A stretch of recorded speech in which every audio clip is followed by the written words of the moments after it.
on Liberalism, a weekly podcast where we talk about the world today and try to put things that are happening into a larger historical and theoretical context. This week, I am very excited to have on David Vatz, the founder of Pro-Housing Pittsburgh. David, thanks so much for coming on the podcast. Yeah, thanks a lot for having me. I appreciate it. Yeah, and so I asked you on because last week I had on Jamel Bowie, and we talked about this idea of constitutional settlements and the kind of alignment of large political and economic forces that kind of stabilize the constitutional order. And one of the things he said was this sense for a lot of people in America that the economy isn't working anymore, that something has really broken in the American economy. And so personally, I think one of the most fundamental things that has broken in the American economy today is housing. And so I wanted to talk about the context of that, right? Why is housing so important? How did housing break? And what can we do to fix it? I guess, why don't you give me the pitch? What's Pro-Housing Pittsburgh about? Pro-Housing Pittsburgh is a group based out of Pittsburgh, Pennsylvania that I founded. I think it's now like almost 4 years ago, with the goal of making Pittsburgh housing abundant and affordable to everybody. Broadly speaking, we are a YIMBY group. We advocate for building more housing. And I think, we have seen a ton of success because I think a lot of people do see housing as one of the biggest challenges. I think you have people, especially younger people, millennials, Gen Z, folks who kind of see the American dream as being unattainable for them now. And so, you see it kind of in all contexts and among people from all walks of life that they see housing as a major challenge. It's not affordable to them, or they don't see the ability to, ever own a house or be able to be in the type of home that they kind of envision that they would be someday. Yeah, I think that's right, and it's worth emphasizing that housing it's not just one little thing that you purchase in your life, but it's so central to everything else that you're going to do with your life, right? That where you live is going to determine what kind of jobs you can get. It's going to determine what kind of education your children can get. It's going to determine where you personally can go to school, depending on the situation, right? It's going to influence, the world you live in, right? What you see out your front door every day. And as we're going to probably come back to quite often, it's going to influence your financial future, right? Depending on what you own and whether you own and where you own it. So many different things come together in housing so that it makes it such a central topic. It's not for me, right? Housing isn't just like a little silo. It's not just one among many economic problems, but connects all of them together. Yeah, and housing, I think, this is why I think housing is so important to people because, it's also like really tied into a lot of emotion for people. It is where you live. It is what you build your life around. It is your social circle. It is, your educational possibilities. It's your job possibilities. Like it is everything. And, we're seeing it, right now we're in the midst of a mayoral primary in Pittsburgh. And voters are saying in some of the polls that have been released that housing is like the number one priority by a wide margin of all the different topics. It's higher than public safety. It's higher than other things like that. So, it's very clear that people feel this. It's not just financial consideration. It's also an emotional thing. It's also, their sense of being in the community. So it's super important. Yeah. And I think it's also worth talking about housing because, I'm a liberal, I'm a Democrat. On the federal level, Democrats are not in power, right? We don't control the Supreme Court. We don't control either House of Congress. You don't control the presidency. But housing policy most of it is made at the local and the state level, right? So even if over the next 4 or however many years, we can't get our hands on the national levers of economic change, there's a lot we can do still at the local, the city, the state level to try and make housing work for everybody. Yeah, I mean, I think it's one of the kind of magical things about housing policy is that almost all housing policy is hyper local. So, here in Pittsburgh, the vast majority of housing policy is set locally. I mean, there's of course a federal role for things like LIHTC and some affordable housing funds. Same thing with the state, but really the ability to decide what can be built and where can it be built is almost entirely up to our local legislators. And in Pittsburgh and Allegheny County, where we are, that means that we actually have 130 different municipalities that set their own land use rules, Pittsburgh being the largest of those municipalities within Allegheny County. But, truly, you have the ability to make a lot of change locally just by understanding what the land use policies look like in your area and starting to learn what could we be doing to fix those things to make the rules better. And it's really what we've focused on a lot as a group is, help starting to figure out how can we impact some of these local rules to make it better and make housing more abundant in Pittsburgh. Yeah, so that's definitely something I want to come back to is this question, what can we do? But before we get to that, I do want to talk a little bit about history in the sense that housing wasn't always a crisis in America, right? This isn't something that was with us from the first days of the Republic. The housing crisis is something new. It's something that broke in our lifetimes. And so if I had to ask you, right, how did we break housing in this country? What did we do that led to housing being such an enormous chunk of our incomes, for many people just out of reach? What happened? It's a really good question. And you do have to go back, a little over 100 years to really start to figure out why housing is so broken. So, I think many people kind of take for granted that we have zoning rules and we have restrictions on what can be built where and how it can be built and whatnot. The first zoning codes in America were put in place in some of our larger cities and were put in place primarily to segregate certain groups, to keep certain groups out. And so, some of these early zoning codes in places like New York and Los Angeles, that's what their purpose was. Their purpose was keep undesirable groups, minority groups, primarily racial minorities, ethnic minorities, out of the white areas of the cities. Now, the Supreme Court struck those early zoning codes down and decided this is not legal. You cannot do this. But then, there was a landmark case, Euclid versus Ambler, where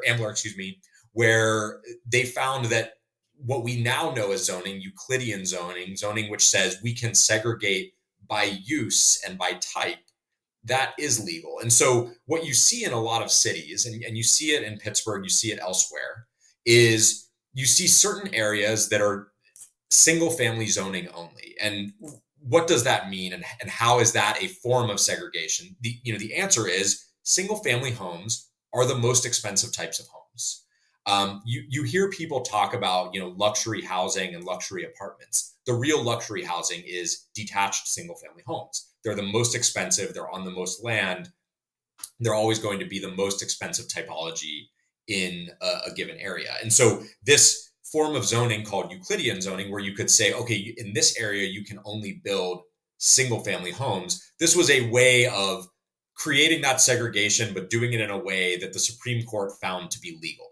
And so that's what we have today in, basically every city in the country. We have the cities that have been basically separated out into these small areas where you can only build multifamily housing in a very, very small percentage of them. And that has created scarcity.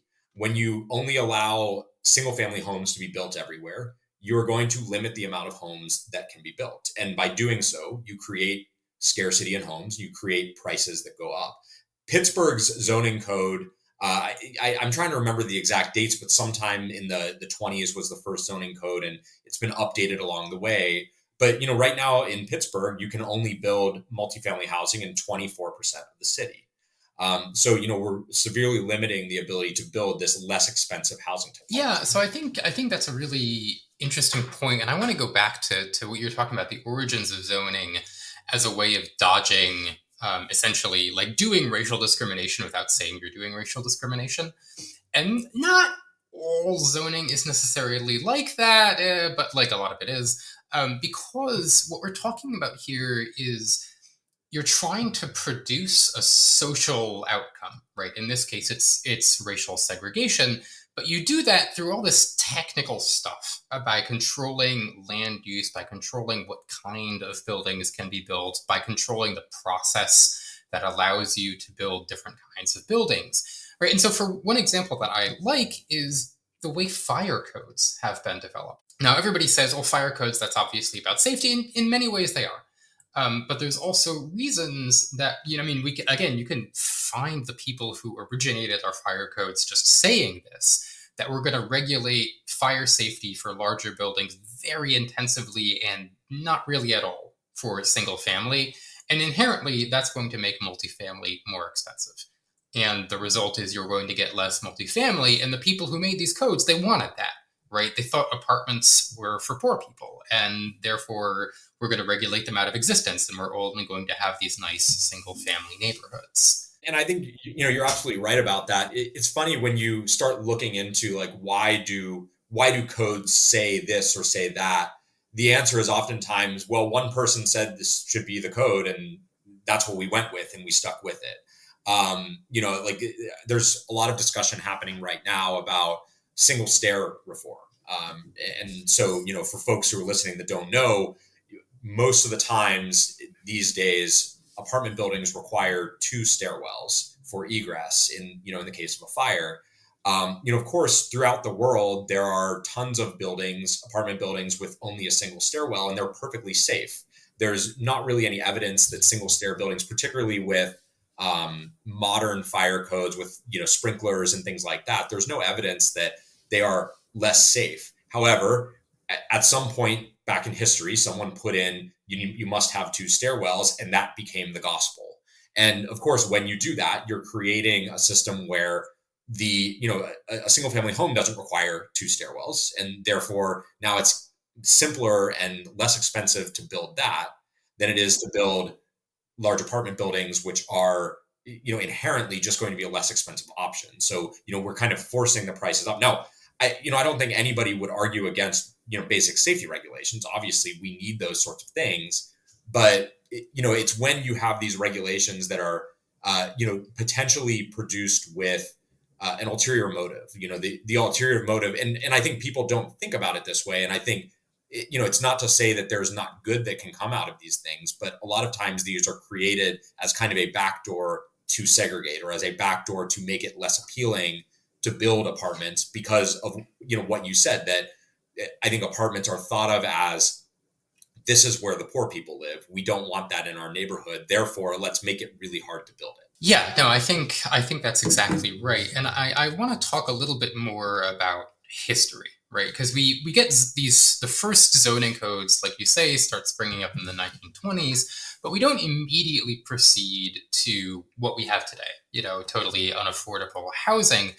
And one kind of picture of what was happening in American cities in the middle of the century was that they were dominated by what was called the growth machine, right? Where growth machine politics says, we are going to build more housing basically in our cities so that more people can come to live here, and they are going to get jobs, and that will create more tax revenue that we can use to spend more on social services, and then we can have more development. And it's this machine, and the machine was, we'll admit, right, it was corrupt in many ways. It had other kinds of problems with it, but it definitely grew American cities. And that economic settlement breaks down at some point. People stop being satisfied with it. Well, here, let me rephrase. I will tell you a story, and you will tell me whether you think this is a plausible story. And so there's a book I like called The Asset Economy, by Melinda Cooper, Lisa Adkins, and Matthias Koenig. Sorry, I might be wrong about that last name. Anyways, The Asset Economy. Their position is that after stagflation, after the Volcker shock, after the crisis that kind of destroys that mid-century economic consensus, a new economic consensus emerges. And this is what they call the asset economy. And in the asset economy, economic growth is going to be lower than it used to be. wage growth is going to be lower than it used to be. But inflation will be managed, right? Inflation will always be very low. It'll be very carefully controlled. We're never going to overheat the economy. And to compensate people for lower wage growth, what we are going to pursue is asset inflation. And what that means effectively is that we are going to really tightly restrict the supply of housing.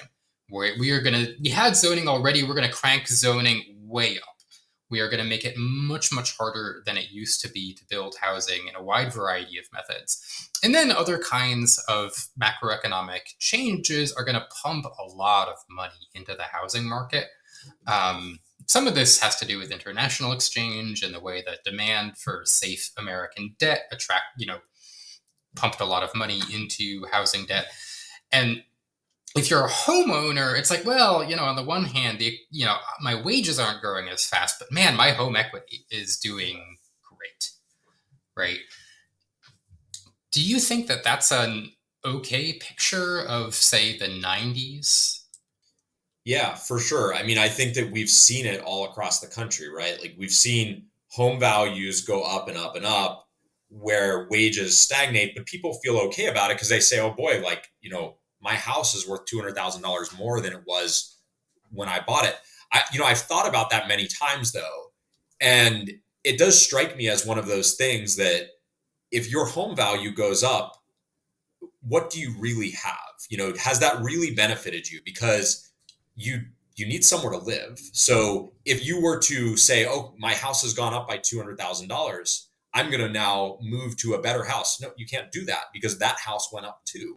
Like, where does that increase actually get you to? To me, it's kind of like a mirage of wealth. Like home equity, it's nice, it feels good, but is it really getting you? Is it really getting you, a better life? Which, I think when I think of like, what is the purpose of the liberal project? Like, what are liberals and progressives trying to produce? We're trying to produce better lives for more people. Does home equity really get you a better life? Probably not, in my opinion. And maybe someone might disagree with me about that, but I'm thinking no, because you can't. You can spend your home equity, I guess, by taking a loan on it, but that's still a loan, and you still have to pay that back. So it's not the same as getting higher wages, which actually probably leads to a markedly greater quality of life.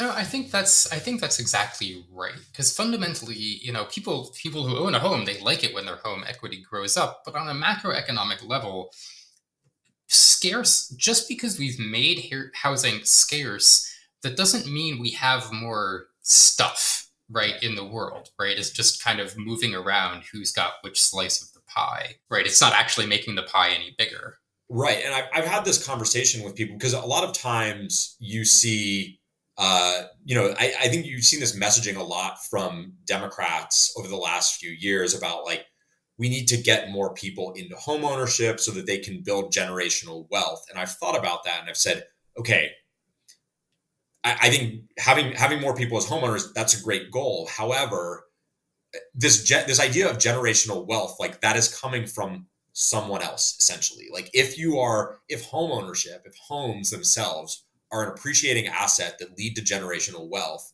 what that means is that homes are unaffordable for other people. You can't have homes appreciating in perpetuity and then also have homes be affordable to everybody in the general population. You kind of get to pick one. You can't have both. And so I think it's good messaging, and that's the reason why you hear that from a lot of politicians. But ultimately, like that relies on scarcity. Like you must have scarcity if you want to see home prices go up and up and up. If your goal is we want homes to be affordable to everybody, then you need the opposite of scarcity. You need abundance. You need more homes. No, I think that's exactly right. And you've put your finger on the key point, right? That my home equity is your housing costs, right? They are just two sides of the same coin, and there's no real way around that. And you can massage it for a while, right? There are ways to massage it for a while. One way that you talked about already is with debt, right? That, my home equity is going up, so I can take out a loan against the value of my home, or I can engage in more consumer credit and various kinds of things that let me spend that money, in kind of an immediate way. You can kind of massage it in various ways through sprawl, where, well, we are gonna build more homes, but they're always going to be a little bit further out, right? And so people feel like, well, we're building more rungs on the bottom of the ladder, and I can get on that rung. And like, I might have to drive an hour to work every day. Might have to drive an hour and a half to work. Might have to drive 2 hours to work. But like, at least I've got a house, right? I've got the golden ticket. But as I think we're really seeing in a lot of cities in America these days, we've just run out of room to sprawl into, right? We've run out of tricks to play to make the mirage work. And I think, to some extent, you can see this. For me, the moment when I saw this really visibly was when I was in Jersey City. I was wandering around, like in Jersey City, a nice neighborhood of Jersey City, right? Not a broken down neighborhood of Jersey City, and they were 100-year-old tenement buildings, like there are, all across this part of the country. And parked in front of these crumbling 100-year-old tenement buildings were, brand new Teslas and Lexuses and luxury cars. Because the people who lived in these shitty old houses weren't poor. They were very well off, right? But we've created this enormous divergence in our economy where the essentials of life are expensive, where housing and healthcare and education and security in your retirement are expensive, even as the luxuries of life are getting cheaper than they've ever been, right? Yeah, I think about a lot, just kind of thinking back to my childhood, some of the things that we considered to be, like I think about this. My parents owned a car that had a manual transmission and had no air conditioning and had no radio.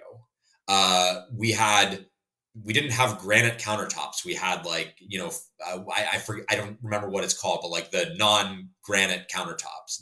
Now it seems like, these sorts of luxuries, things like having air conditioning in your car, having an automatic transmission, like very small things, and not things that are necessarily like leading to a massive increase in your quality of life, but these things are cheap. These things are everywhere now. Granite countertops are a dime a dozen now. That was something that was a serious luxury back in the 90s when I was growing up.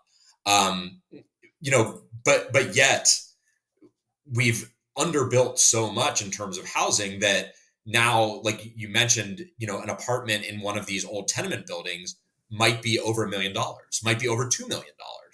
Yes. And this is particularly stark in cities like, the New York metro area, Los Angeles, San Francisco, like some of the quote unquote superstar cities where there's clearly huge demand to be in those places. And the way that people deal with that, I think you described it, is if they want to live in San Francisco's unaffordable. So what do? They move further out, and they keep moving further out, and they're commuting in for jobs. This is a serious negative for these people. Like, of course, it's positive they have a house, they have a place to live. That's a good thing. But all else being equal, they might choose to live 20 minutes from work, not an hour and a half from work. Or they might choose to live in the city center where there's more access to job opportunities, where there's more access to educational opportunities, where there's more access to cultural opportunities, and social opportunities, and maybe be closer to family, maybe be closer to friends. So, I think it's a big loss for society when we're not providing those things. And unfortunately, particularly in our most expensive cities, in our most high opportunity cities, that has become unattainable for most people. No, I think that's exactly right. You see these images that go viral on social media where you'll have 20 people, 50 people lined up outside a house in order to try and make a bid on it. And the house is, to be a little crude here, it's a piece of shit, right? It's like, this is like a falling down shack that was built 50 years ago pretty badly. But, it's not even that close to anything, but people want it desperately because cities are where the jobs are. Right? Cities are where the jobs are, and where education is, and where social opportunities are, and where everything else you want in life are. It's in cities, right? And we have deliberately underbuilt for decades at this point. And it just seems like it is no longer working for the vast majority of Americans. Yeah. So I guess, what should we do about it? Right? You said you're from Pro-Housing Pittsburgh. You founded Pro-Housing Pittsburgh. You're a YIMBY group. What do you say we should do about this problem? Yeah. Well, I think something to talk about here also is like, this is, I think, particularly a problem in our most progressive areas, which is, for me as a progressive, it's frustrating to me that I look at our most progressive cities and I see that these problems are the most stark in those areas.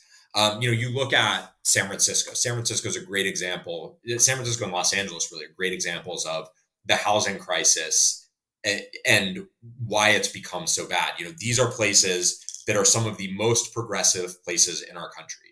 They are the most progressive places in the most progressive state in America. And yet, and also, by the way, they have passed a bunch of policies that have been held up as these are progressive housing policies. Like, we're going to prevent overdevelopment, and we're going to create price controls, and we're going to put in inclusionary zoning policies and this and that. And I would call these kind of like the false prophets, right? Like, these are things that people hold up as this is going to solve the problem. But when you look at the results of those quote unquote solves, what do you see? You see the cities that have the worst housing crises in the country. And Pittsburgh has by and large been spared from a lot of this as a city that has seen slow or negative growth, since Pittsburgh used to have 600,000 people in it. Now it has 300,000 people. So, that has made it so that we have not experienced some of those big problems. However, in the last 10 to 15 years, you've seen a resurgence in places like Pittsburgh, and you've seen it in other cities like Pittsburgh, where, some industries have taken off a bit, and people are, I think, fleeing some of the larger, more expensive cities to a place where they can afford a home, or a place where they can afford to have a life. But the result of that is more people coming in, more demand, and higher prices. Yeah, so I mean, I agree with you, right? That we can that you can put off the problem for a little while by moving further and further and further out or finding a new city. But the problems we're talking about are not just problems for San Francisco and New York. No. But I think it is actually worth dwelling on this point you were making about how the problems do seem most acute in the most progressive cities, right? And this is something we mentioned at the beginning, but the housing crisis, no Republican put a gun to California's head and said, you have to have a housing crisis, right? This is not some horrible policy that's been inflicted on California by conservatives. This is something that we have done to ourselves, right? This is something that we as progressives have done to our own states, to our own cities. I have an article about this at Liberal Currents called The Crisis of Democratic Governance. And one of the things I note in it is that California is losing population, right? The state in America which has, the highest wages and great health outcomes and a great educational system is losing population because of the cost of living, because of the cost of housing, right? People are on net leaving California for Texas, even though, right, wages are better in California and human rights are better in California, and your right to an abortion is far more secure in California. But even still, people are leaving because housing is so expensive, because we have made it expensive. Yeah, and it's a crisis, in my opinion, for democratic governance, right? Like, we need to, I think you look back on the election of 2024, and a part of me says, especially with what we're seeing right now out of the Trump administration, like, boy, I wish people would have trusted Democrats. I wish people would have trusted Kamala Harris and elected her. Of course, that didn't happen.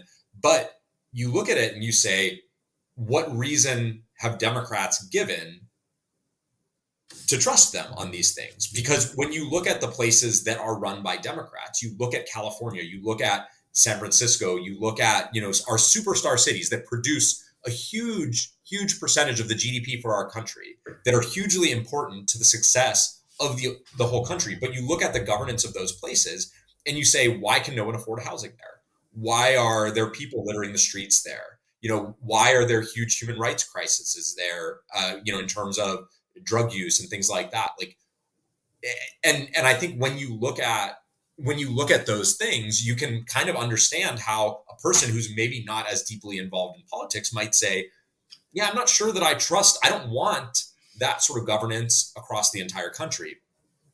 And luckily, it's a fixable problem, but it's something that I think we need to wrestle with as liberals, as progressives, is how do we govern in such a way, and how do we, particularly in the places where we have power, in California, in our cities like Pittsburgh, where we have fully democratic governance, how do we create rules in those sorts of places that shows that we ought to be trusted with governance across the entire country? It's When Texas is outperforming California, it's hard to say you should really trust us to govern the rest of the country like we govern California, Yeah, and to be clear, there are many good things about the way we govern California, for sure. but there are also very serious problems. For sure. And to get at some of those problems, why don't you talk about some of the false prophets that you mentioned, right? Yeah. The snake oil cures of the housing crisis. I think we hear it all the time. When you're doing housing advocacy, it's like impossible to get away from. I think the false prophets will tell you, if we just prevent this development, then prices won't go up. We can't bring in these new homes, because if we do, everybody's prices are going to go up. And like, to me, that's like the number one false prophecy that people tend to espouse in housing circles. It's this idea that if we just prevent development, this idea, I think it's a failed causal relationship. People believe that new development raises prices, but the reality is that new development is driven by high demand. The developers aren't creating the demand; they are responding to the demand. And so, I think that's like one of those false prophecies that people try to say is like, if only we prevent this development, we can save our community and it won't become overpriced. But the reality is that people with money and people with means, if they are coming to your area, they will outbid the people who have less money. And so in order to prevent that, you need to build more. You need to build the housing that will soak up that demand from people who have a higher means to pay. This is backed up by a whole body of research as well that shows that when you build new housing, it actually creates downward pressure on the existing housing. It doesn't make the existing housing more expensive. It actually makes the existing housing less expensive. Prices rising are caused by not building enough. It's not the opposite. No, I think that's right. I mean, I've lived a lot of places in this country, and I've seen it happening. I've seen it happening around me, and it gets back to this Lexus in front of a tenement, right? That people, like you were saying, people with money will pay to live in the tenement, right? They will pay for the shitty apartment. They are paying for the shitty apartment all over the greater New York metropolitan area. They're paying for the shitty apartment all over Los Angeles, because the shitty apartment is the closest thing they can afford to where they want to live, right? And if they have money, they will bid lower income people out of that neighborhood, right? And that this is true whether or not, if you don't build anything, they're still going to show up and still going to want to live there, right? And so the character of a neighborhood can completely change without the physical buildings changing, right? But if you actually, right, it's how to say, it's like musical chairs, right? Housing in this country is like musical chairs. And who is the kid who doesn't get a chair at the end of musical chairs? There's always some reason for it, right? They're the slowest, or, they have a broken leg, or they have drug problems in their life, or they have a bad job, or they don't have enough money. There's always some reason that person has been forced out of their housing. But the reason that that anyone at all is getting forced out of their housing is that there aren't enough chairs in the game. Yeah, I think that's like a really good analogy for the housing market. Like, I think one of the things that's talked about in housing spaces a lot is this idea of filtering, where when you build new supply, net new supply, people go live in that and they're vacating other units. They're generally not coming from outside of the area. The vast majority of those people are already in the area and they're going into this new housing and they're vacating a unit and then another person vacates a unit. The analogy is it's like musical chairs, but you add a chair. And so when you do that, you're providing more opportunity for people. And interestingly, like the results of this, the results of these, filtering these chains of moves that people have is that it actually opens up units for bottom quintile renters, for people who are lower income renters. It opens up a bunch of units for those people when you build high income housing. And that's not to discount that you of course need. There are still always going to be people in the market that do need forms of government assistance.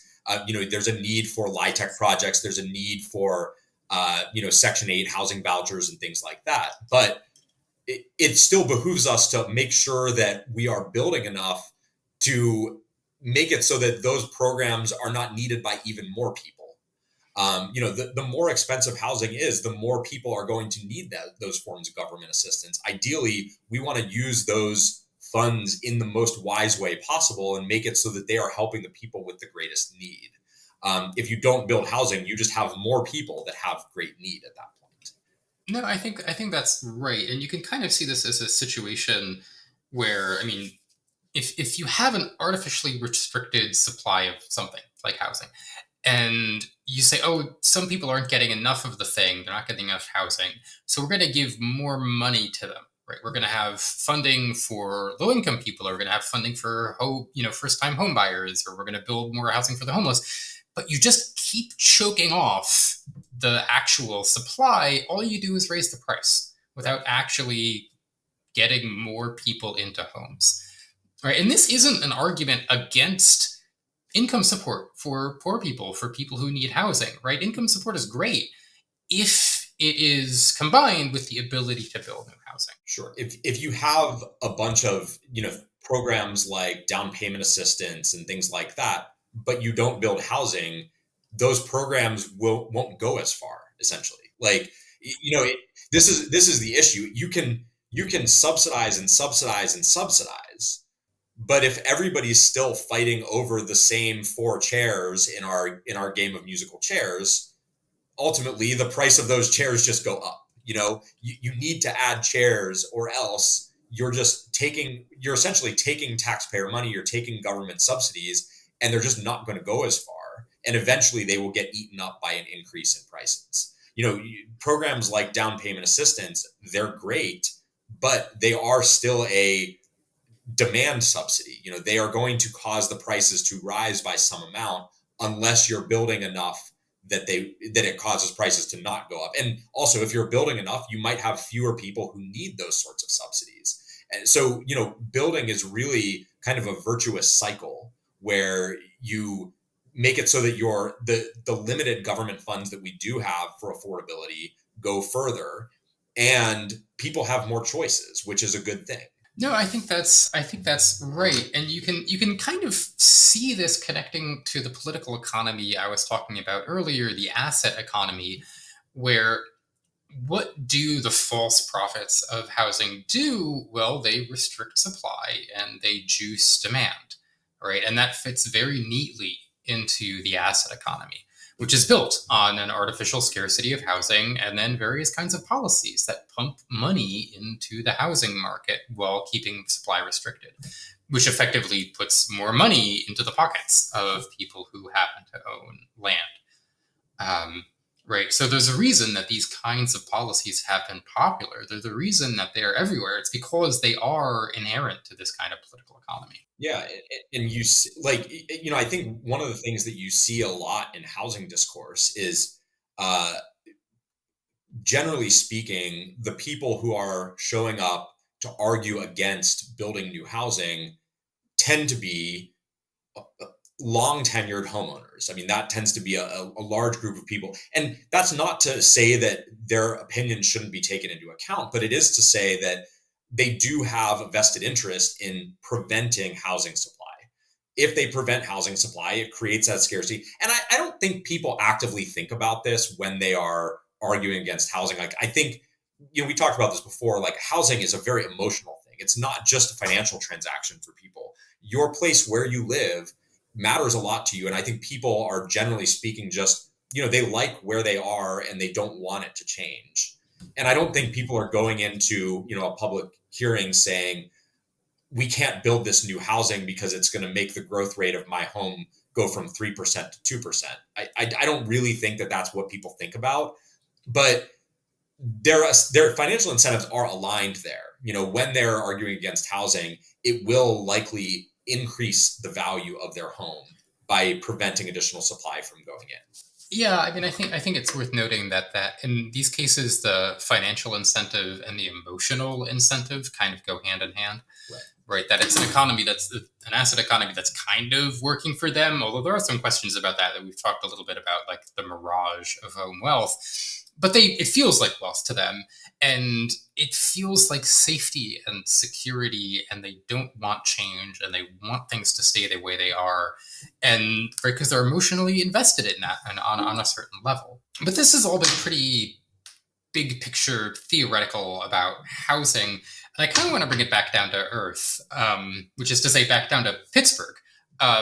So what have you and your group been doing in Pittsburgh to try and change the situation? Well, I think building a coalition around making these sorts of changes, like particularly making changes around land use policies and zoning, like I don't think zoning is something that the average person really thinks about. Although over the last, 5 or so years, I think people have started to think about it more because of what we talked about at the beginning. Particularly young people are seeing that the American dream is not a reality for them. And part of the reason for that is that housing prices are just too high. But so, the things that we look at, in Pittsburgh, the Pittsburgh area, is how do we adjust the land use rules to make it so that it's easier to build housing, so that there are fewer veto points, so that there is more possibilities on every lot citywide and countywide. And also so that there are fewer restrictions. Like there's something that we've spent a lot of time on is there's been talk about an expansion of inclusionary zoning. Inclusionary zoning is a great false profit policy, I would say. It's a policy that I think for listeners who may not know what inclusionary zoning is, it's usually some sort of a requirement that market rate developers, usually of apartment buildings, include a certain portion of their units at below market rate. And it's one of those policies that to the average person generally sounds good. The first time I heard about inclusionary zoning, I was like, yeah, that seems sensible. Like we should do that. Unfortunately, these policies have been pretty much discredited all across the nation as not accomplishing their goals. In Pittsburgh, we've had a limited inclusionary zoning policy in place since 2019. It's produced 35 units in 6 years. I want to dwell on that. Yeah. 35 units across a city of 300,000 people, right, over 6 years. For sure. Yeah. I mean, it's a huge indictment of the policy that's all it's done. And, in addition to that, so back when we got wind that that a citywide expansion of the inclusionary zoning policy might be something that the current mayor wants to propose, we started doing some research on this, and because we wanted to figure out, maybe we're wrong. We want to seek truth. We want to know what is right, what is good policy, what is bad policy. We've seen studies across the country of inclusionary zoning policies that show that it is bad. And that it depresses housing supply and that it actually increases costs. What we wanted to understand is Pittsburgh the same? So we started doing research on this, I'd say like April of last year, trying to understand, did the Pittsburgh inclusionary zoning policy decrease the amount of housing that's being built? The pilot program. Correct. Yeah, so there was a pilot program in place, and they're trying to expand it across the city. What we wanted to see is, did the pilot program create more housing in the neighborhoods where it was, or did it depress housing construction? What we found is housing construction in the neighborhoods where it was in place was down 30%. And then when we compared it to what we consider to be peer neighborhoods, those peer neighborhoods were up 36% and 18%, respectively. So, pretty stark difference, right? And granted, it's small sample size. It's very hard to study this stuff. This is one of the things about inclusionary zoning that makes it so tough, is that it is really hard to study it because, especially in a city like Pittsburgh, we're not building that much. We're building 1,000 units a year, give or take. So you're not working with a huge number of projects to figure that out. But, those results line up with what we've seen elsewhere in the country, what other jurisdictions have seen. And, I like to joke when you think about Pittsburgh, Pittsburgh is always like 10 years late to most trends. And inclusionary zoning was definitely a trend of the 2010s, where there were a lot of cities that were implementing these policies or strengthening these policies. And, at this point, most of those places are backtracking. Most of them are saying, Portland's a good example. Portland had an inclusionary zoning policy. Now they've decided, okay, the only way it actually works is if we fully fund these affordable units. So you've done some studies on the inclusionary zoning pilot program, and they don't look great. How are you taking these studies and turning them into political action and political change in Pittsburgh? Yeah, well, so I think one of the things that's helped us a lot is that housing has become this really hot button issue. It's become something a lot of people are interested in. So, we have now hundreds of people who are involved with our group who are organizing. I think one of the main things that makes these topics challenging is that public officials see programs like inclusionary zoning, and these are programs that are popular, that people look at, and I think they tend to gravitate towards them because people are not generally thinking about like, what are the second, third, fourth order effects of this policy? Like, yeah, let's make the developers pay for affordable housing. Sounds good. Let's do it. And so one of the things that we've really focused on and why we've done research on it is how can we better educate our public officials? Our public officials are not going to be experts in every topic, nor should they be expected to be. They rely on expertise from other groups, from subject matter experts and things like that. So we want to be able to provide them with some of that knowledge that might otherwise not be available. So that's one of the reasons that we've focused on research as definitely a core competency for our group. I was at one of those meetings where I believe the city controller came to Pro-Housing Pittsburgh in order to try and understand inclusionary zoning, to understand how do you actually study these policies in order to determine their actual effects, right? These are city officials who are, Pittsburgh's not New York City. Pittsburgh's not the federal government. We're a small city, small enough, right? And like you say, these are hardworking public officials who don't necessarily have all of that background and all of that training, but they want to do their best, right? And so Pro-Housing Pittsburgh was, in my understanding, able to help with that. Yeah, I think that the study that we published created a really positive impact on the discourse. I don't think that, again, like we are a truth-seeking group. We want to understand what's right and what's wrong. And I don't think that we look at our study and say, this is the be-all, end-all, this tells the whole story. What we say is, this is a part of the story that we must take into account. One of the things that I think is worth thinking about with land use policies is that they are an exercise in trade-offs. If you implement a policy like requiring affordability, that is going to create a trade-off. That trade-off is going to be, it's going to become more expensive to build housing, and therefore you will get less housing. Mm-hmm. Maybe there's a situation where that is an appropriate trade-off for you to make.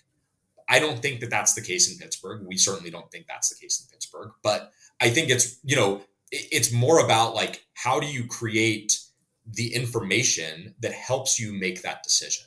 I think policy decisions like this have a deep, deep impact on the local economy. If you reduce the amount of housing that gets built by 10 or 20%, you're not just impacting housing costs. You're impacting all the people who work in those, or who work on those buildings, who build them, right? You're impacting the building trades. You're impacting the neighborhoods that they exist in, whether it's by increasing their prices or providing less amenities. When you build a new building, maybe it's got new retail spaces, maybe it brings in new businesses. you're creating deep effects on these areas. We believe that it's appropriate to do those with like a clear vision into what's going to happen when you do it. Don't put the policy in because it sounds good. Put the policy in because it's going to accomplish the goal that you want. And I think we're also big believers in this idea of the purpose of a system is what it does. Um, you know, Inclusionary zoning policies, in fact, even by the admission of the original architect of the inclusionary zoning policy in Pittsburgh, one of the things she said when she announced it in 2018 or 2019 was, we need to stop runaway development in Lawrenceville. And okay, like that's, when you hear somebody say that out loud, you think this is a policy that's supposed to be building a bunch of affordable housing, but it's also a policy that's going to curb runaway development. What is the actual purpose of it? And from what we can see, it produced 35 units and it stopped development. So it really mostly just curbed runaway development and it harmed people in the process. I mean, I cards on the table, I live in Lawrenceville, and this is always so frustrating to me because obviously, you can go out on Butler Street any night, especially Friday, Saturday night. Like, people want to live in Lawrenceville, right? You can look at the housing prices and you can tell people want to live in Lawrenceville. There's a lot of stuff to do here. There's a lot of fun stuff to do here, right? It's close to a wide variety of jobs in Pittsburgh, right? You can get on one bus line or another and be right at Pitt or CMU, right? So there's a reasons that lots of people want to live here. And I personally, it's like, yeah, we should let them live here, right? Because that will be better for everybody if they can live here and they can shop at the stores here and bring in more jobs for more people that they can get their own education and work at their own jobs without having to increase their commuting time an hour, or however long it is, right? Which is all kinds of environmental harms and just personal waste, economic waste, right, as compared to living in a better location. So that's just, sorry, I just find this also frustrating sometimes. Sometimes it gets a little too personal. No, you're totally right though.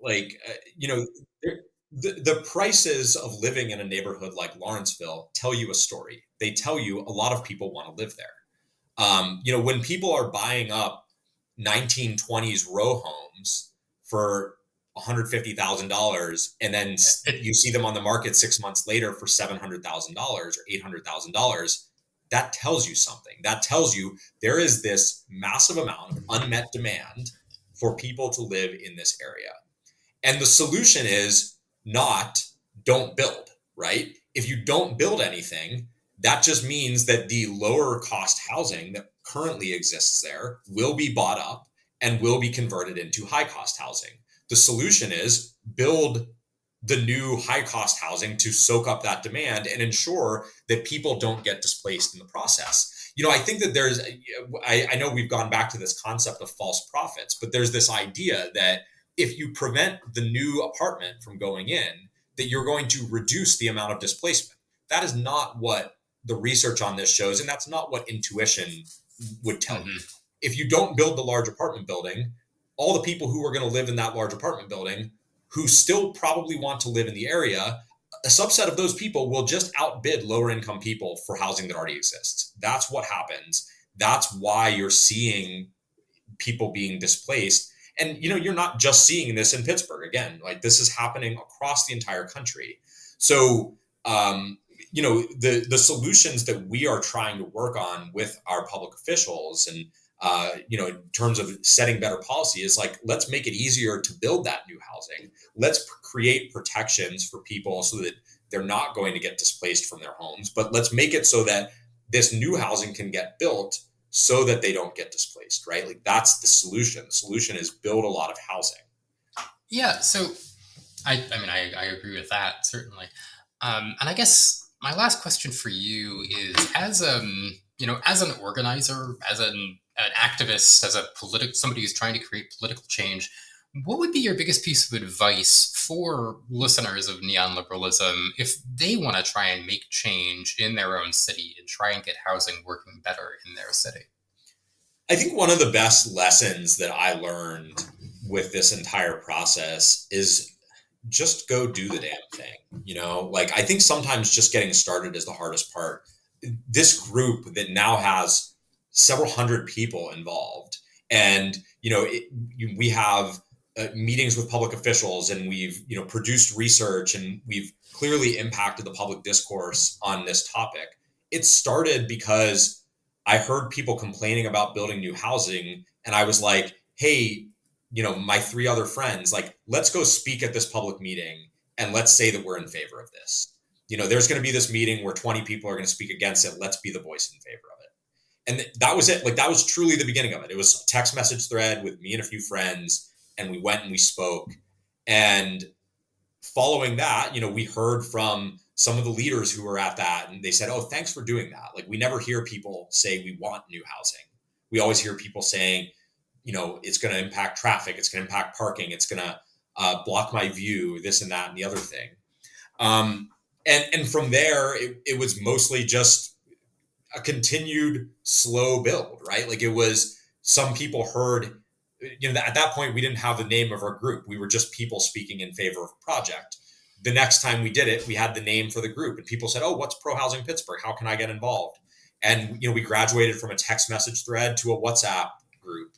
And then it kept growing. And then we had our first in-person event, which was just a happy hour, or not a happy hour. It was actually on a Saturday afternoon. So I wouldn't call it a happy hour, but it was just, sitting around and saying, hey, everybody come and let's talk about how we keep doing this. And then we graduated to Slack from WhatsApp because we kept getting bigger. And, I think those things, you just have to start somewhere, right? Like, you can't go from 0 to 500 people. You have to go from 0 to 5 to 10 to 15, and then just slowly keep making those inroads. Right. Like, you're not a professional activist, right? You don't make your living from politics. You have a regular job. Yeah. Right. And I think that's really inspiring in a way that, like, there's a real hunger in America for doing something about housing. And you who is listening to this right now, you can start doing it in your own town, in your own city, right? Find a meeting, right? A zoning meeting or a development meeting. They are happening all around you. Just go to one.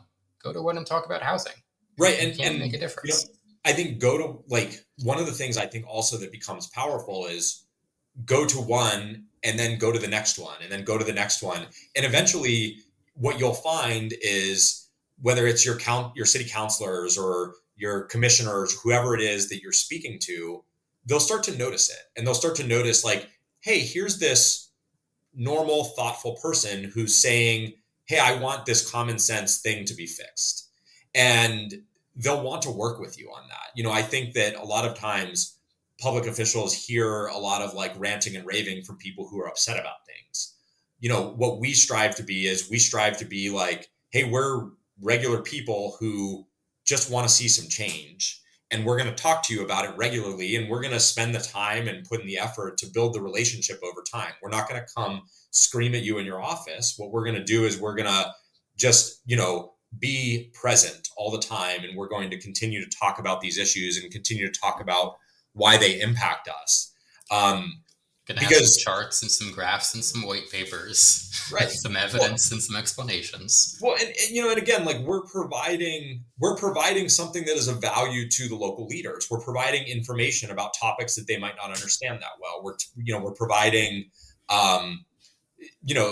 the ability to, come and support initiatives that they might care about. Where, if you're having a public meeting, you don't want to have a public meeting and have everybody say, no, we hate this, right? So, we're also helping, there's some mutual benefit here, right? Like, we're helping them with things that are important to them. We're also helping them to become better informed on the topics. And hopefully the outcome of this is that we get good policies passed and we get more abundance in housing in the area, and everybody is able to live where they want to live and is able to do so affordably. No, and I agree with that entirely. And I think in these times, it can be very easy to fall into a bit of despair, a bit of doom scrolling, right? Things seem to be happening at the federal level that are incomprehensible and probably very bad. And housing is something where it's it can also feel kind of incomprehensible, right? It's so complicated and there are so many different laws and so many different municipalities, but that also means it's something that we can get our hands on, right? It is close enough to you that you can make a difference, right? And we had better start making a difference, right? If we, like you say, want to prove to the people of America that we can be trusted with governance, that we have a better future on offer, that starts in blue states and blue cities. Right. Yeah, and I think that that's so critical. Like this idea of having a positive vision of the future instead of a negative vision of the future, like having positive things to say, not always grievances. I think that's actually something that's really important to the YIMBY movement in general. Like the YIMBY movement is a positive and aspirational movement. It's a movement that says we want everybody to be able to afford to live in San Diego or LA or New York or wherever it is you want. We're not saying you need to be stuck in the same neighborhood that you grew up in for the rest of your life. And there's nothing wrong with that if that's what you want. But what we believe is that people should have options and people should, and that there's this future of abundance where everybody can have what they want and can do so affordably. And I think that that's really powerful. When I think so much of politics is dominated by grievance and negativity right now, being positive is really powerful. No, I think that's exactly right. So, yes, David, thank you so much for coming on the podcast. If you happen to live in Pittsburgh, go on over to prohousingpittsburgh.com and sign up for, I believe that's the website. Prohousingpgh.org, actually. Okay. You can probably just Google it too, and it'll get you the right place. That's probably right. So prohousingpgh.org, or just Google Pro Housing Pittsburgh to find some of the upcoming events or get hooked into the community. Look into your own community and see if there is a YIMBY group around there. Meanwhile, here on Neon Liberalism, we will continue trying to chart out that brighter future that we've been talking about, something to work towards, not just work against. So thank you again for listening. As a reminder, Liberal Currents and Neon Liberalism are listener-supported publications. So if you like the work we do here, go on over to liberalcurrents.com or patreon.com/liberalcurrents and subscribe. Thank you so much, and I will see you all again next week.